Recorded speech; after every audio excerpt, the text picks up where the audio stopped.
Pas kaq shumë vitesh në karrierën politike, kryeministri shqiptar Edi Rama ka krijuar aq vetbesim në politikë dhe oratori, sa guxoi të kritikonte politikbërjen e Anglisë. Duke mbajtur tonin e një profesori që mban leksione për moralin politik, ai kritikoi Brexit dhe liderët britanik, sikur të ishte një analist ndërkombëtar dhe jo një kryeministër që udhëheq një vend me probleme të mëdha korrupsioni, emigracioni dhe varfërie.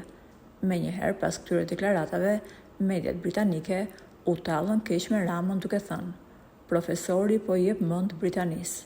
Megjithatë, ajo që ka tërhequr më shumë vëmendjen e medias sot ka qenë takimi i kryeministrit Edi Rama me mbretin Charles. Gjatë takimit, shumë pranë Ramës ka qenë dhe kryeministri i Kosovës Albin Kurti, edhe ky i fundit i pritur nga mbreti anglis. Pas përfundimit të takimit, Rama ka publikuar në rrjetet e tij sociale takimin me mbretin, por ajo që ka rënë në sy menjëherë ishte se te fotot dhe videot e publikuara nga Rama nuk shfaqen në asnjë moment Albin Kurti, edhe pse ai ka qenë në krah të tij.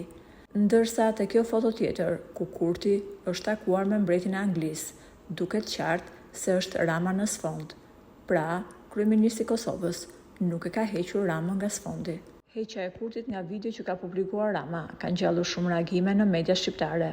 Po ju, si mendoni, kjo është një rastësi apo një veprim i qëllimshëm? Për më shumë, mund të na lini mendimin tuaj në komente.